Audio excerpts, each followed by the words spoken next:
Hey, everybody. It is Monday, October 6th, 2025. You're listening to the Mo News Podcast. I'm Moshe Nunu. And I am Jill Wagner. This is the place where we bring you just the facts. And we read all the news and read between the lines so you don't have to. Jill, I'm not sure if you caught this recent CBS News, CBS Sunday Morning story where the anchor there, Tony DeCopel, who's a friend of the podcast here, interviews a whole bunch of middle school and junior high students, talking to them about phones being banned in the classroom and how it's changing their lives.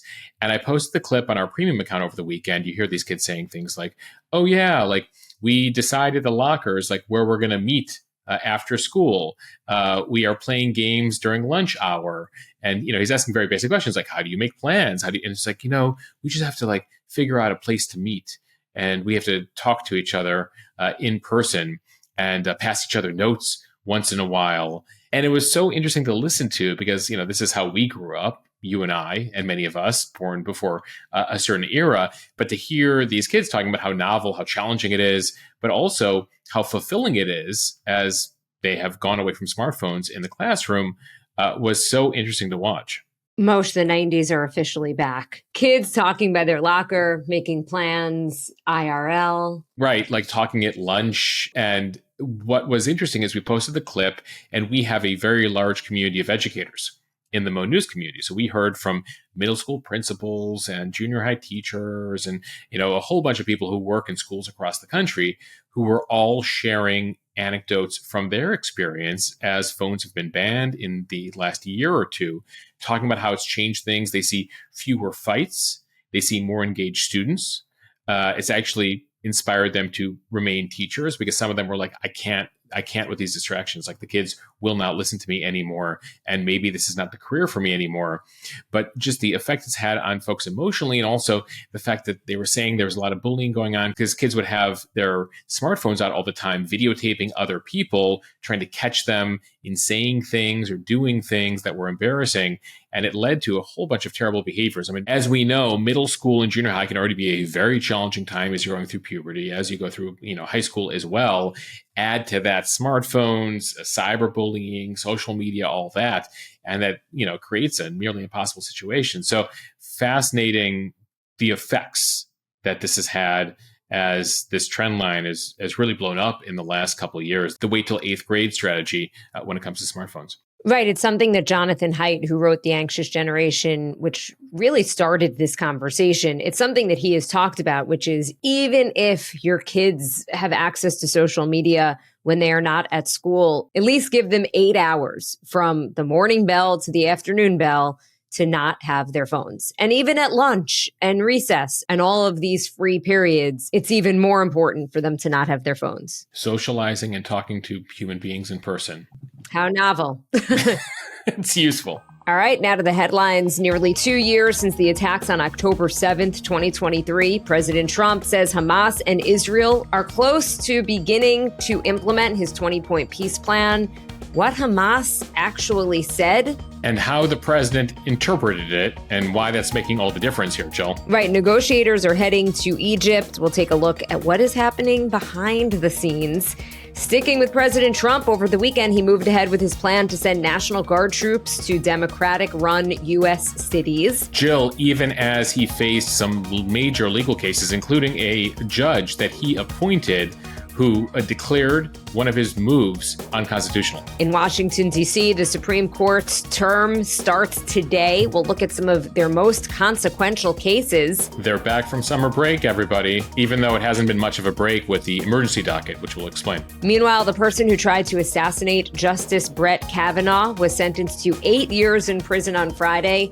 The DOJ says it's not enough. How the defendant's gender transition is playing a role. A historic vote in Japan. A hardline conservative set to become the country's first female prime minister. They're calling her the Margaret Thatcher of Japan, Jill. NFL analyst and former quarterback Mark Sanchez was stabbed and arrested over the weekend in a drunken confrontation with a truck driver. We have the unusual story. Inside the controversial comedy festival in Saudi Arabia, why some comedians are defending their decision to cash in on the Saudis' latest plan to diversify its economy. Yeah, what Dave Chappelle had to say about free speech in America while he was banned from talking about the Saudi regime in Saudi Arabia. And if you made it to the movie theater this weekend or listened to Taylor Swift's The Life of a Showgirl, you helped her break some more records. Congrats, Jill. You're welcome, Taylor. And Moshe's on this day in history. Jill, on this day in history, a major technological innovation that made Mo News possible. Maybe you can guess it. So I think the obvious one is the smartphone, but there are many that could have made Mo News possible. We use several technologies here at Mo News. All right, starting in the Middle East, President Trump says he expects a ceasefire deal within days. It comes as mediators are set to meet in Egypt today for indirect peace talks between Hamas and Israel. On Friday, Hamas responded to Trump's 20-point peace plan and weekend deadline to agree to the deal. The terror group replied with an answer that was effectively a yes, but. So they agreed to some provisions, including the return of Israeli hostages, and they looked for some changes to other points, including Hamas being banned from having a role in the future of Gaza. Hamas is also looking to keep some weapons, despite the Trump plan saying that it needs to give up all weapons. But it was President Trump's reaction to Hamas's response on Friday that was notable. He took their yes, but as a full backing of his plan. Full speed ahead. And immediately called on Israel to stop bombing in Gaza and start talks for the immediate return of all of the Israeli hostages. Now, at the same time, Israeli Prime Minister Benjamin Netanyahu, he initially viewed Hamas's response as a rejection of the plan, given all of the questions and caveats. But Trump insisted this is progress. He and Netanyahu spoke over the weekend, and he reportedly told Netanyahu to take the win, saying, quote, "You are always so effing negative." These are details, Jill, we learned in some reporting, including by Barak Ravid, an Axios reporter with some really good White House sources. Clearly, the White House is putting this out there to keep a fire under Netanyahu to ensure progress continues here. Trump, really trying to manhandle the region and force this thing to completion. I heard it was yes. They said, yeah, there was a yes in there somewhere. That was a yes. Well, what's interesting, Jill, is as I thought about Trump's response on Friday, it took me back to Kennedy and Khrushchev during the Cuban Missile Crisis, because there were two different responses from Nikita Khrushchev, the Soviet leader at the time, to Kennedy's proposal to try to bring down the tensions. We were on the verge of nuclear war there between the U.S. and the Soviets in '63. And there was one response from the Soviets and Khrushchev that was basically, okay, we're open to talks. There was another response that was much more harsh. And Kennedy decided to go with the light response and just decide that was the response. And so there was a version of this 60 years later from Trump here where he's like, all the things you said in that response, totally positive. We're going with that. Israelis, go with that.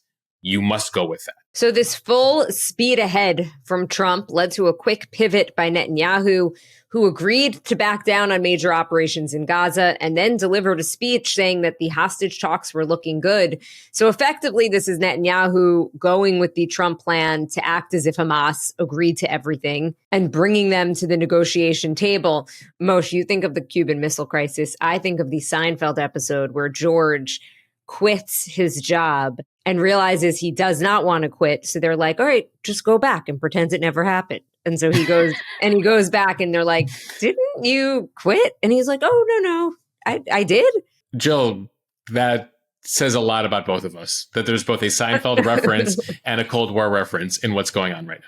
So a key piece of all of this is that President Trump has the most influential Arab and Islamic countries across the region, from Turkey to Egypt to Saudi Arabia to Qatar, all the way to Pakistan, supporting this plan. It is a plan, again, if executed, that would mean an end to the war, an end to Hamas as we know it, the return of the hostages, and it also sets the stage for an eventual Palestinian state down the road. Trump spoke to reporters on Sunday saying talks are, quote, going very well. Yeah, Trump really is putting out updates. He was talking to reporters and putting notes on social media every couple hours throughout the weekend, forcing this thing through. He did not want to take no from an answer, even from the people who need to agree to the deal, Hamas and Israel. Trump allowing for the fact on Sunday that there will be changes to the plan if necessary, but all sides have pretty much agreed to a deal. Remember, it's a 20-point plan here. It is generalities, but that's where deals have to start. Now, asked by CNN's Jake Tapper what would happen to Hamas if it insists on staying in power in Gaza, which apparently is one of the questions here about Hamas at these talks this week. They don't want no role in the future of Gaza. They see themselves as the main fighters for the future of the Palestinian people, at least from the Hamas vantage point. So CNN's Jake Tapper was texting with Donald Trump, and Trump responded that Hamas would face, quote, complete obliteration if they think they have a future in Gaza. Now, Hamas is pushing for a larger Israeli troop withdrawal. They're pushing for guarantees the war will end permanently. They want a more aggressive withdrawal timeline from the Israelis. They're pushing back on disarming completely. They're like, yeah, we can't have some weapons, but can we have other weapons? Was some of the pushback here we've seen from the group. They've also said that the plan says that all Israeli hostages have to be released within 72 hours as part of an exchange. Hamas is like, yeah, we don't know if we can do the 72-hour thing because we have to find where the hostages are. Now, what is notable, Jill, at this point, we're 2 years into the war. The Israelis control nearly 90% of Gaza. Gaza is the size of Philadelphia. So the idea that, Hamas doesn't know where the hostages are is leading some to be skeptical. At the same time, those are among the items. We saw pushback from Hamas. But nonetheless, Trump is in it to win it here. He's sending his son-in-law, Jared Kushner, and his special envoy, Steve Witkoff, to the region to join the talks on Tuesday or Wednesday this week. The Secretary of State, Marco Rubio, was asked about this in a number of shows over the weekend. He said 90% of the work is already done here. Now only the final logistics around a hostage and prisoner exchange remain. Here's a bit of Rubio on CBS's Face the Nation yesterday. So obviously, look, we're dealing with Hamas, okay? So let's take that with for what it is. But they have said that they agree with the president's framework for the release of the hostages. So what those talks should be about, and some of that conversation is already happening now, it's not waiting until Monday in Cairo, is the logistics behind the release of these hostages. How do you stop the fighting? Who's going to go in and get them? When are they going to be released? Where are they picked up? What are the processes for this? That's what this conversation should be about at this point, because they've agreed to the framework of it. Mm-hmm. Then there's second beyond that is what happens after that, and that is how do we ensure that we can create and help build a Gaza free of terrorism, free of Hamas, free of anything like Hamas, and that's going to take work and some time, not just to agree on, but to implement. But that's important because that's what's going to bring a permanent end to these hostilities in the long term. So given the history here of conflict in the region, Jill, Trump made a point of noting 3,000 years of conflict. You could go to 8,000 years, depending on where you want to start the timeline with whichever group or people, going back to the, Babylonians and the Egyptians and whatnot. But nonetheless, Middle East had a lot of conflict for several millennia now. And so the Americans feel that they have a opportunity here, the Trump administration, in actually getting this plan done. And what was interesting, Jill, is you could start the timeline as we talk about timelines, whether you want to start thousands of years ago, or you could start a couple of weeks ago when the Israelis launched that attack on Qatar, trying to take out Hamas leadership and failed. And that led to renewed talks and a new strategy here from the Americans. As the old adage goes in politics, never let a good crisis go wasted. And so ultimately, there's always an opportunity in crisis to make wholesale change. Now, you described the skepticism on the Israeli side. It took Trump lecturing Netanyahu on the phone and then leaking it out to embarrass him for this quick embrace of the plan. Like, Netanyahu, you don't have a choice here. And then Trump did interviews over the weekend with the aforementioned Barak Ravi, the reporter, saying, Bibi had no choice here. Bibi, the nickname for Netanyahu. He had to be fine with it. He explained to him he's on the verge of a great achievement. He needs to take the win here. And ultimately, you do have an opportunity here for Netanyahu to go to his critics on the far right in the Israeli political sphere, who Netanyahu depends on for support, saying, listen, I have no choice here. Trump is forcing our hand and we need Trump. And you saw a lot of Israeli analysts over the weekend talk about how little leverage that Netanyahu has at this point, that Trump doesn't just threaten Netanyahu, he orders him to do things. You see Trump saying, I'm the best friend Israel has ever had. You need to do what I am telling you to do right now. And you saw this, by the way, not so long ago with the whole Iran war, where you saw the way Trump ended that war so quickly before the Israelis were ready to end it, and then yelling at Netanyahu publicly when he was continuing attacks on Iran, saying, no, there is a deal here. You're going to stop immediately. And you're seeing this again here. Moshe, I was thinking about that same thing because you essentially, in the Iran war, had Trump tweeting, turn the planes around. I mean, there were Israeli planes that were flying in the air, headed to Iran to bomb something. And Trump had Netanyahu turn them around. Yeah, he can say, like, listen, I support you guys. I bombed the nuclear reactor for you guys. In this case, I have your back, and no one else has your back anymore. You saw the UK, France, Canada, Australia in recent weeks all recognize a Palestinian state. I'm your last big friend. Are you going to turn on me, or are you going to do what I say? Because ultimately here, as you noted, this 20-point plan essentially hits all of Israel's goals here. Now, the one issue Netanyahu has is there is that pathway to a Palestinian state. And he has declared, including at the UN recently, there will never be a Palestinian state. But that is a key provision for these Arab and Islamic states that you mentioned. Now, one thing, Jill, that I found notable over the weekend was the timing of all of this. Hamas put out the statement late on Friday. Trump responded late on Friday. Trump framed the debate on Friday and Saturday. Jill, that is the Jewish Sabbath.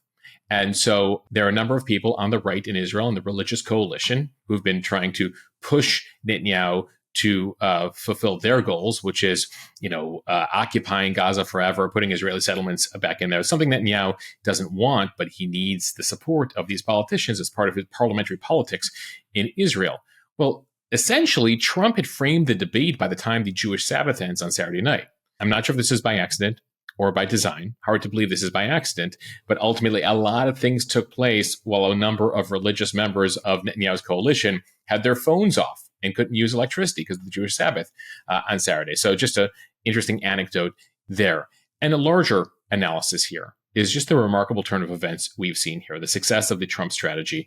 And what you saw here really is that he's reversed the conventional wisdom of how the foreign policy establishment in the US and in Europe have viewed the Israeli-Arab and Israeli-Palestinian conflict for decades. The assumption was, and this is something Obama pursued, Bush pursued, Biden pursued, everyone's been pursuing this.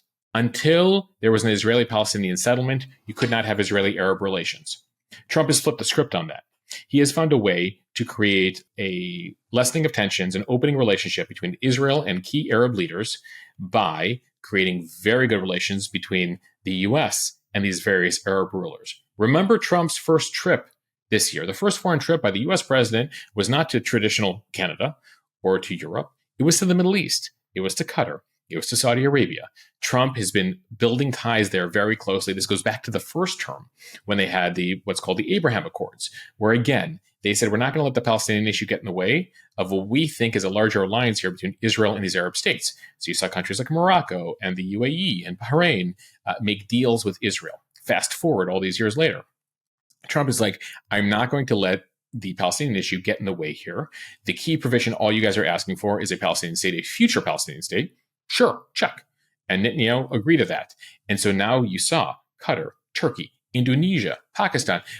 When we talk about Indonesia and Pakistan, that's 500 million Muslims. So the two most populous countries for Muslims in the world. Throw in Egypt and Turkey, 700 million people represented there. Now, those populations very anti-Israel, very anti-Semitic, but for the most part, those are not really, open democracies. So that you have an opening to exploit there with those leaders by building the relations between the U.S. and these Arab and Islamic rulers. And so now he found a couple things everyone agrees on, regardless of the fact that like Pakistan and Saudi Arabia don't officially recognize Israel. What do they all agree on, the Israelis and these guys? One, Iran's a problem. Two, Hamas sucks and they're over them. And so you saw him basically, what do we agree on? And, approach this in a very strategic way. And so you have people even in the sort of traditional democratic foreign policy establishment saying, you got to give credit to the president here for approaching this in a very different way here. Now, they're not across the goal line here. You could say, I don't know, pick your sports metaphor. They're in the red zone. Like maybe they can kick a field goal right now, but ultimately they don't have the touchdown here. But super interesting in terms of how the U.S. and Trump have approached this, have exploited certain opportunities here, especially given that the traditional conventional wisdom, well, what has that done for the Middle East in the past 20 years? Iran has only gotten stronger. Hezbollah was super strong. Hamas was super strong. And look at how things have been flipped in the last year here, less than a year, as Trump has been in charge. So that's super interesting. And then one other notable thing, he found that the key party vetoing all of this, the Palestinian Authority, he's basically ignoring them too. in the deal, he's calling for reforms to Palestinian Authority, and realized that all these Arab rulers, too, had sort of had it with 90-year-old Mahmoud Abbas, who 90+% of the Palestinian people think he's corrupt and irrelevant. The Arab rulers are done with him, too. So he basically was like, I don't care about anything that's gone on before. What do you guys all agree on? Forget the Palestinian Authority for a second. And he got them all on board, at least for now. Moshe, one thing to mention, the Nobel Prize winner will be announced this Friday on October 10th.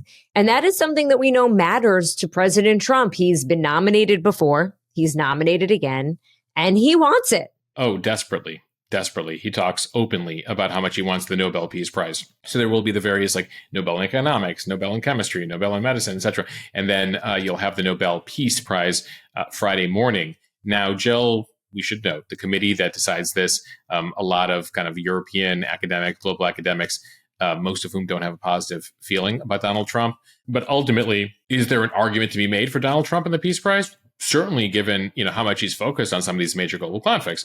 Are there arguments to be made against him for the Nobel Prize? Sure. You can make those against a number of people, and ultimately you grade on a curve here. The last president to win a Nobel Prize, that was Barack Obama. When was that? His first year. Even the White House at that point admitted, the Obama White House, that he didn't really deserve the Nobel Prize, but the Nobel Committee wanted to give it to him.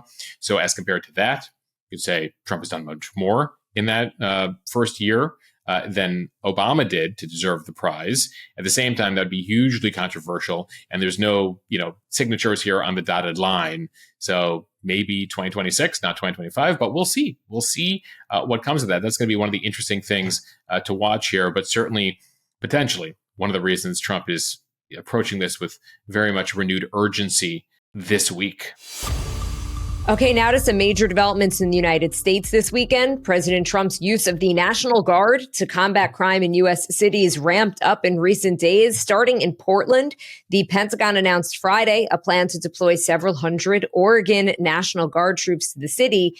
This is despite the Guard being under the control of the governor, and the governor saying that deployment was unnecessary. Well, U.S. District Judge Karen Immergut sided with state Democrats Saturday night.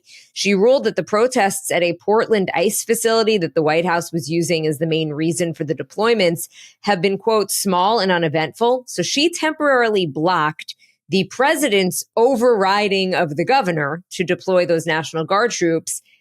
This judge, by the way, is a Trump appointee to the court from his first term, but in a very direct ruling, she said that the issues in Oregon can be handled by local law enforcement. She said the president had not met the standard to call up troops and that his move is unconstitutional. She wrote that the president's decision to deploy troops and claims that Portland is a war-ravaged city are, quote, simply untethered to the facts. In response, White House Deputy Chief of Staff Stephen Miller blasted the ruling.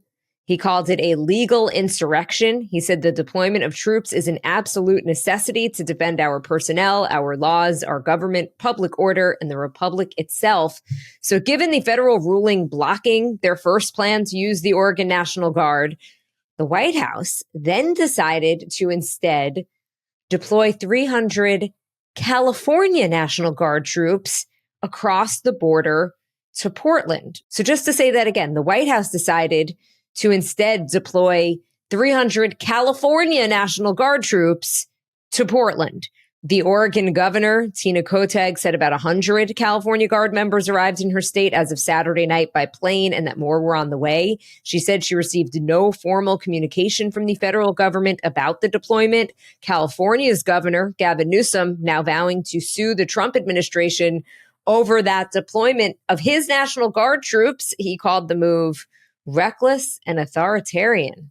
Jill, on so many levels, we have not seen this before.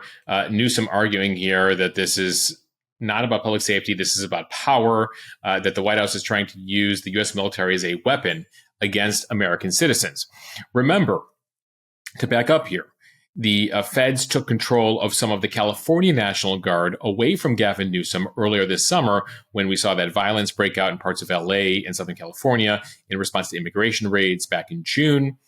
A federal judge has since ruled that Trump's earlier deployment, taking control of the California National Guard and using Marines, was illegal and unconstitutional, but that is being appealed now by the Trump administration. Now the Trump administration, as you mentioned, Jill, is taking California National Guard and deploying them to Oregon, so taking Newsom's National Guard, one blue state governor, deploying them to another blue state over the opposition of another blue state governor, Tina Kotek, because they couldn't use her National Guard, according to another judge. So there's a lot to watch here in terms of legal proceedings as the administration tries to pivot as they face legal roadblocks. So, for those of you concerned here about these moves, we do see judges here pushing back. And then you see the White House abiding by those, but then appealing and then finding new routes around it. So opening up new legal cases here. Now, what these California Guard troops do under the command of the feds in Oregon, still unclear. As you mentioned, the Oregon governor has not gotten any communication. That's also unprecedented. Typically, you coordinate between the feds and state authorities, but that's not happening here. And this is not the only place where this is happening. We saw tensions escalate in Chicago over the weekend. That's where President Trump authorized 300 Illinois National Guard troops, overriding the Illinois governor, J.B. Pritzker, another Democrat, another blue state. After weeks of threats saying he was going to do it, he did it over the weekend. J.B. Pritzker saying he got a call with an ultimatum over the weekend saying, call up your troops or we will. Pritzker opposed. The White House made their move. That is now going to be adjudicated in court. At issue here for the White House, they say that they've seen violent incidents related to immigration raids. They've seen pushback.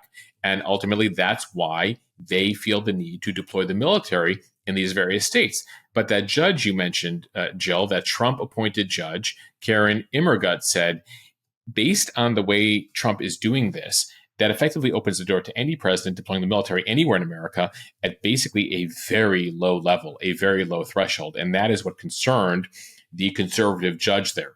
And so you're going to see that go through the court system, but nonetheless, a deployment here in Illinois. Tensions are high. Given the way deployments work, Guardsmen likely deploy in Chicago by the end of the week. Where they go, what they do, also unclear here. We have not heard from the Pentagon or the White House specifically what they plan for these Guard troops to do, but based on what we've been seeing in Southern California, it typically means guarding ICE facilities, especially as protests escalate there. Now, we have been seeing escalation in Illinois and in the Chicago area in recent days here. U.S. Customs and Border Patrol agents on Saturday shot and wounded a woman they said was part of a convoy of protesters that rammed their vehicles during an ambush over the weekend. The woman was threatening violence against ICE officers. She was armed with a semi-automatic weapon. She was boxing in law enforcement, so they shot her. She took herself to the hospital. She is now recovering. But that was a situation that we saw escalating over the weekend. Over on Fox, in an interview on Sunday, Homeland Security Secretary Kristi Noem said her departments believe that there are additional protesters here planning attacks against ICE agents. So our intelligence indicates that these people are organized. They're getting more and more people on their team as far as attacking officers, and they're making plans to ambush them and to kill them. That would, of course, be in the aftermath of the attacks we've seen on ICE facilities in Texas in recent weeks. We covered that. Now, Democrats have said that the troops going in is what is causing people to gather and increasing tensions. So it's a whole chicken and egg argument you see playing out here where the Trump administration says, things are unstable, we got to send in troops. Democrats are saying this can be handled based on law enforcement, but you're provoking the situation, Donald Trump and the feds. And that's the argument you see going back and forth here. Now, the governor of Illinois has been very outspoken here about the federal response being way over the top, being provocative here. The White House is framing this as out of control blue cities. Statistics, show that crime is down across the country, but we have, yes, seen violent incidents around ICE facilities. But the judge, I'll go back to that federal judge and her ruling in Oregon over the weekend, said, yeah, there have been a handful of incidents, but not incidents that she believes and that she believes higher courts will believe necessitate the military cross that threshold. Jill, there was one major raid in Chicago last week that a number of you wrote in about. We covered it on Premium over the weekend. It was a raid on a housing development on the south side of Chicago that included military choppers, 300 federal law enforcement going in the middle of the night into a building there. They say they were raiding it because of a number of gangs, including Tren de Aragua, a Venezuelan gang, individuals associated with that gang were living in the building. Nonetheless, they came into the complex. They pulled everyone out of the apartment building, including U.S. citizens, in most cases, zip-tied residents until they could prove they were American citizens. The Illinois governor and officials there in Chicago saying this was way over the line, that in some cases, some of the children were zip-tied. Again, middle of the night, they were pulled out of bed. Ultimately, the feds say 37 people arrested, including members of the Venezuelan drug cartel. They said that they found some children living with drug cartel members, which they say explains the children who, were pulled out in the middle of the night. But local residents saying everyone was pulled out, and this crossed the line as far as they feel legally when it comes to U.S. citizens being part of this raid, being held until they could prove they are American citizens. ICE saying this is appropriate, this is the procedure that they believe they need to be engaged in, but expect lawsuits around that as well, Jill. Okay, time for the speed read from the Washington Post. Supreme Court justices return from their summer break today for the brand new term, and there are a lot of major cases that we're watching. So they are staring down one of the most consequential and controversial dockets in years. Cases that could redefine presidential power and the balance between the White House, Congress, and the courts. One of the cases we'll be watching closely, Trump's attempt to fire Federal Reserve Governor Lisa Cook.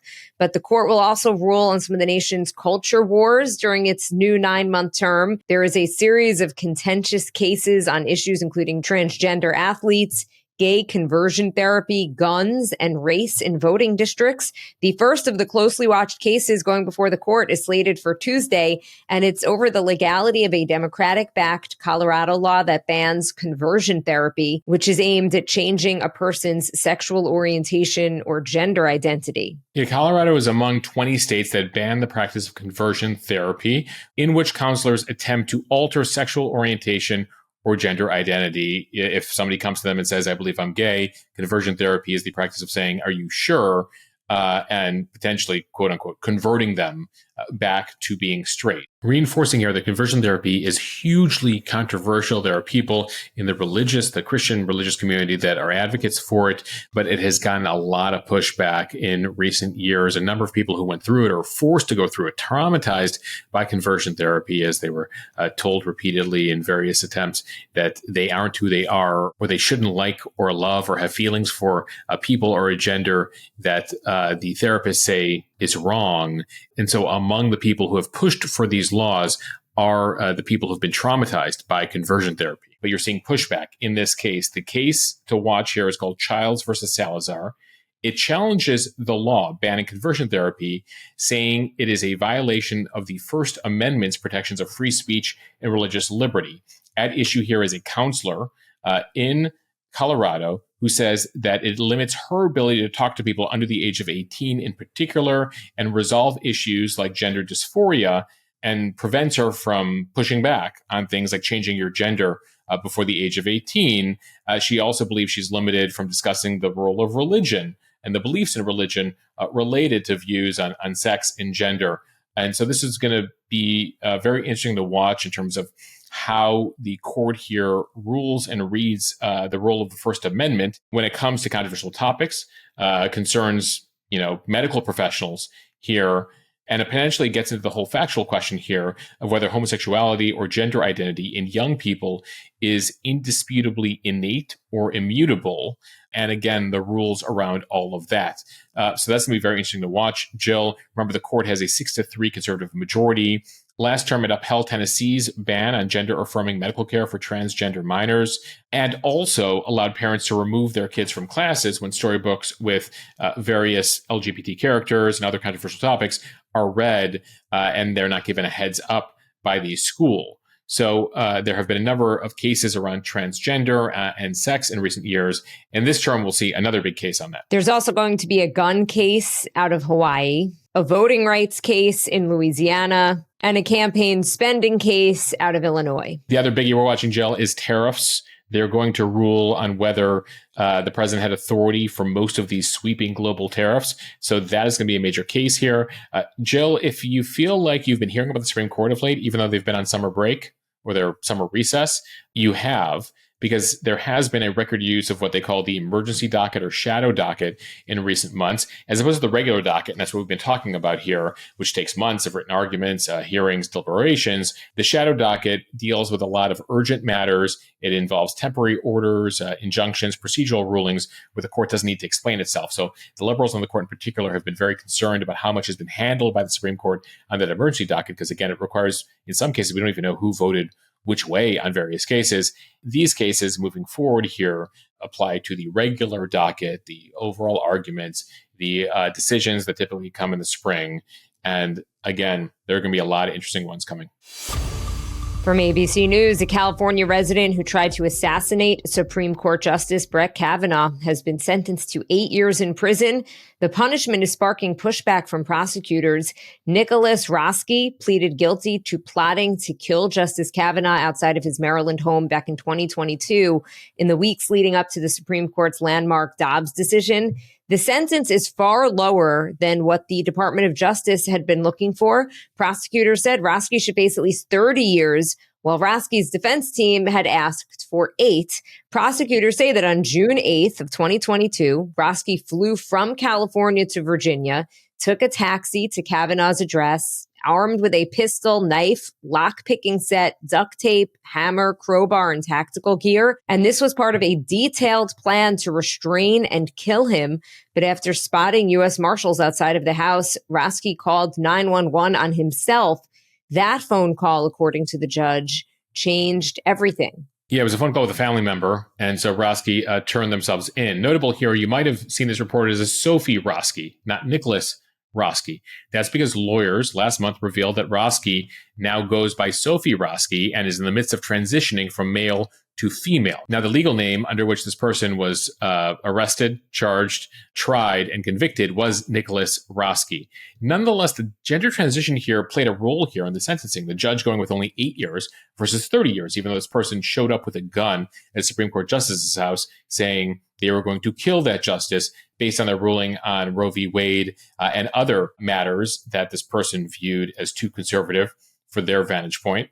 The judge here, Deborah Boardman, crediting Roski for phoning authorities at the scene and reporting that they were about to commit a crime. The judge saying that, quote, "That is not the conduct of a person who is inherently dangerous. That shows me that something inside of them stopped her from inflicting harm on another human being." The judge here also noting that Roski is going to have to serve their time in a male-only prison despite transitioning to female. So there's a concern here from the judge that, going with a much longer sentence would have been bad for Roski here.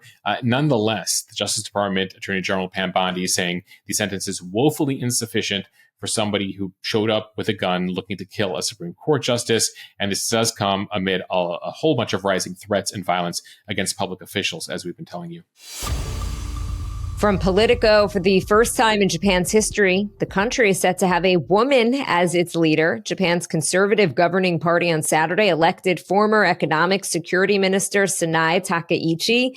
She is now likely to become the country's first female prime minister.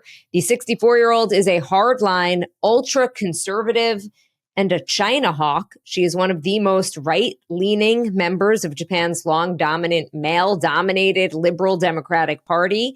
So her win marks a symbolic breakthrough in a country that ranks among the lowest in the developed world for gender equality. Women only make up about 15% of Japan's lower house, which is the more powerful of the two chambers of parliament. Just 2 of the country's 47 regional governors are women.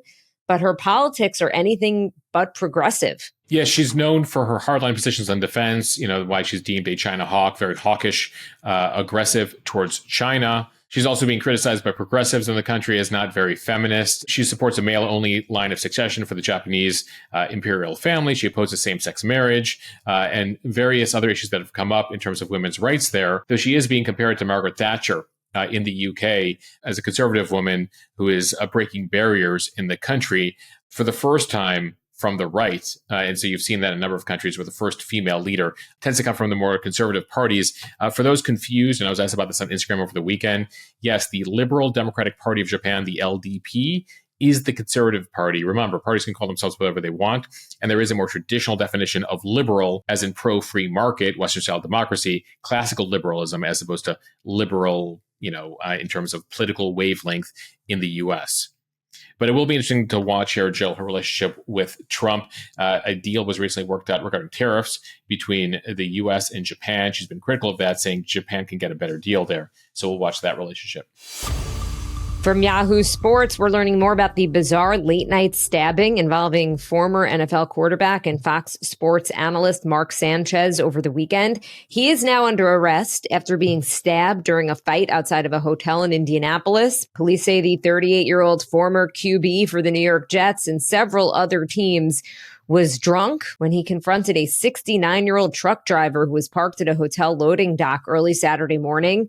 Sanchez was in Indianapolis because he was a broadcaster for Sunday's Raiders-Colts game for Fox Sports. The man in the truck was there to recycle the hotel's frying oil. Sanchez reportedly confronted the driver in a loading dock area of the hotel, saying the man did not have permission to be there and that the hotel didn't want its fryer oil replaced. The driver told the police he didn't have his hearing aids in at the time and was confused. He told Sanchez he needed to call his manager. According to court documents, Sanchez tried to climb into the truck, blocked the driver from calling for help, and even shoved him. What? Yeah, this is a very odd thing, Jill, because the first headline that came out was that Sanchez, a former NFL quarterback and a Fox Sports game analyst, was stabbed. And you're like, oh my God, what happened? And then as we learn details here about how Sanchez confronted this driver, the driver apparently recalled thinking that this guy is trying to kill me. He then pepper sprayed Sanchez. That didn't stop Sanchez. Remember, Sanchez is a former NFL quarterback. And so then the driver pulls out a knife and stabs Sanchez a number of times. Sanchez is in stable condition. He remains hospitalized, but now he faces 3 misdemeanor charges himself as he recovers: battery, unlawful entry of a motor vehicle, public intoxication. We'll get to the bottom of this at some point, it sounds like, Jill. Or at least the authorities will. From the New York Times, some of the biggest names in comedy are getting backlash for performing at the new Riyadh Comedy Festival. So the major reason for the backlash is that it's taking place in Saudi Arabia, a country known for silencing speech, for its authoritarian rule, and where it's illegal to be gay. More than 50 top comedians joined, including Dave Chappelle, Kevin Hart, Bill Burr, Aziz Ansari, and Pete Davidson. This is Saudi Arabia's first global comedy festival in Riyadh.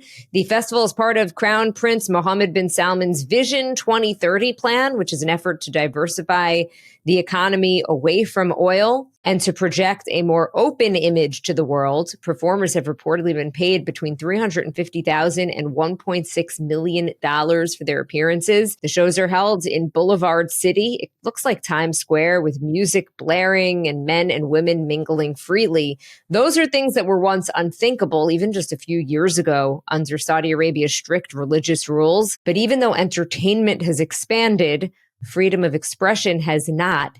Activists, journalists, and even ordinary Saudis still face harsh punishment for criticizing the regime online or in public. And that's just fueling the backlash here. Some comedians are being accused here of taking part in what critics call comedy washing or art washing, allowing their performances to draw attention away from the Saudi government's troubling human rights record, essentially trying to polish its image here. Among the performers, you mentioned Dave Chappelle. And a whole line of jokes he had, Jill, leading to a lot of attention. He went after free speech in America during his comedy set in Riyadh, saying it's easier to talk here than it is in America. He was talking about Jimmy Kimmel and other matters. Now, obviously, the remark drew sharp criticism, given Saudi Arabia's human rights record, given that there is no free speech in Saudi Arabia, given what they do to imprison and in some cases kill journalists, including Jamal Khashoggi, a American Saudi man who actually this week will mark the anniversary of his killing by Saudi government authorities, we believe at the behest of the Saudi leader at a Saudi diplomatic establishment in Turkey several years ago. And on top of that, one comedian who allegedly got invited, or at least saw the rules of what you're allowed and not allowed to say in Saudi Arabia, published them on social media over the weekend. The comedian is Atsuko Akatsuka. And she revealed that she was given very strict contract terms, that she would have to adhere to censorship rules, and that in the comedy set, if you perform in Riyadh, you are banned from criticizing the Saudi regime, the culture, the people, anything about the country, the royal family, the legal system, Islam, among many other things. So again, reinforcing the point that Dave Chappelle was like, it's free to talk here than in America. Many people saying, but that is fundamentally untrue here. Now, another comedian who was set to perform there said they were going to make jokes about slavery and migrant workers in the Kingdom of Saudi Arabia. That's still an issue, slavery or something close to slavery in Saudi Arabia. Well, they were dropped from the comedy set for that.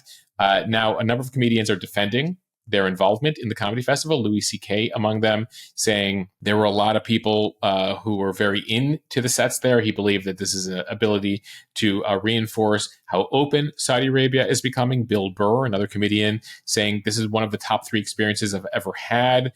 And again, there's a philosophy here, some have, that the way to reform a country is to do things like this over time. That was actually the belief about China for many, many years, that the authoritarian regime has only become even more harsh over time. But we have seen a lot of progress in Saudi Arabia over the last decade. You talked about that Vision 2030 plan by the Crown Prince there, Mohammed bin Salman. Women were banned from driving in Saudi Arabia as of 10 years ago. That ban was lifted. So you've seen a huge opening of sorts in Saudi Arabia, especially as compared to 10 years ago, but still a ways to go. And you have seen at least one comedian who's apologizing for performing there. Her name is Jessica Kirsten. She's a lesbian comic. She performed there and then has now apologized for her appearance, saying she regrets performing in a country where LGBT rights are criminalized. She says she's going to donate the money that she was paid by Saudi Arabia to a human rights group. And finally, from Deadline, Taylor Swift continuing to break records. Her new album, The Life of a Showgirl, sold 2.7 million physical and digital copies in a single day, which makes it the second largest first-day album debut in modern history. The only one bigger, Adele's 25, which sold 3.3 million back in 2015. The 3-day movie event also hit an estimated $33 million domestically, making it the biggest album debut event in cinema history. The 12th studio album also sets a record for the most vinyl album copies sold in a single week, 1.2 million. But in case you were waiting for a Life of a Showgirl tour, not happening. Swift says she has no plans to take this show on the road yet. Here she is on BBC Radio 1 on Friday. No, I'm going to be really honest with you. Like I am so tired. Like when I think about doing it again, because I would want to do it really, really well again. Yeah, of course. You know? Jill, she's got other priorities this year. She's got a wedding to plan, and then maybe she'll go on tour at some point in the near future. But given the Eras tour and how long that lasted, it looks like she's taking a break here, but still just remarkable what she's accomplishing here with this newest album. Having the number 1 album and the number 1 movie in America at the same time is unprecedented. Prince wasn't able to pull that off with Purple Rain. Whitney Houston wasn't able to pull that off with Bodyguard. In some cases, they had a number 1 album, but not a number 1 movie, or a number 1 movie, but not a number 1 album at the same time. So just record after record being broken here by Taylor Swift. And Jill, I know you saw the movie over the weekend. What do you think? So I do love the album. I think it's really fun. I can't believe I'm going to say this, but I thought the movie was meh. It was okay. I thought it was a little bit boring. Oh, the Swifties are going to come after you now, Jill. So maybe my expectations were too high after the Eras tour movie, which was basically the video version of her show.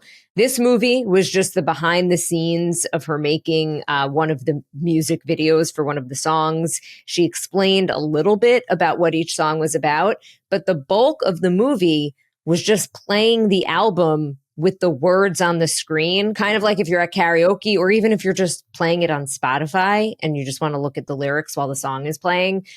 So bottom line, emotion, the kids loved it, but you know, as we say, could have been an email, could have been a Spotify listen.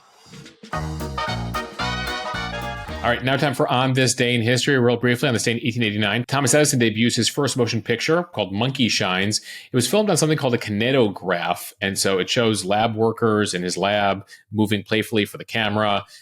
You could watch it through a peephole, and then eventually they would find a way to create sound several years later. On this day in 1973, the Egyptian and Syrian armies attack Israel on Yom Kippur, on the holiest day for Jews. It leads to a major war there that nearly goes nuclear. It almost draws the U.S. and the Soviets in, as the Syrians and Egyptians would move into major parts of Israel. Eventually, Israel fights back and is able to convince the Americans to aid them in the war. Story we would find out years later, Jill. Israel had nuclear weapons at that point, pulls them out. The U.S. satellites see that the Israelis are getting so desperate they might use nuclear weapons to push back the Syrians and Egyptians. President Nixon gets a phone call alerting him to that. Then he relents and gives the Israelis aid. He was reluctant to give them aid in the initial phases of the war. But a fascinating history there of another one of those wars during the Cold War that nearly goes nuclear. It would actually lead to peace talks several years later between the Egyptians and the Israelis, a deal that would strike the first major peace accord between Israel and an Arab neighbor. But on this day in 1981, the Egyptian leader would be assassinated. His name was Anwar Sadat. He was the one who made peace with Israel. He would be assassinated by Islamic extremists in Egypt, upset that he made a peace deal with the Israelis. One of the reasons why peace has been so difficult all these years is the threat of assassination that leaders face in the region when they make peace. On this day in 1993, Michael Jordan retires. His first retirement of 3 retirements. He would eventually return to win 3 more championships in the NBA, retire again, and then return one more time for sort of a less great era as he played for the Washington Wizards for a couple years at the beginning of this century. And as to your clue at the top of the podcast, the technological breakthrough that would make Mo News a possibility, Instagram launched on this day in history, on this day in 2010. Okay, Moshe, you are correct. Mo News would not be Mo News without Instagram, because as much as everyone here is listening to us on the podcast, it was really Instagram where it all started. It all started on Instagram during COVID. So thanks to the OGs who were following 5 years ago and the more than 500,000 of you who have joined since then. As of today, the app, 15 years old today, happy birthday Instagram, has more than 3 billion monthly active users. That's about half of Earth, Jill. That's it? What about the other half? What about the other half? What are they doing? They're going after them next. How do they pass the time? All right, everybody. Thank you for listening to the Mo News podcast. If you like what you hear, please share this with your friends. It will help us grow. Follow us, subscribe so you don't miss an episode, and review us in the App Store. Yes, thanks to all of you who have left reviews. Look forward to more. And those of you who aren't part of Mo News Premium, join today. We had a lot of interesting conversations on the premium feed over the weekend. Join today over at mo.news/premium. You can listen to Mo News in the app.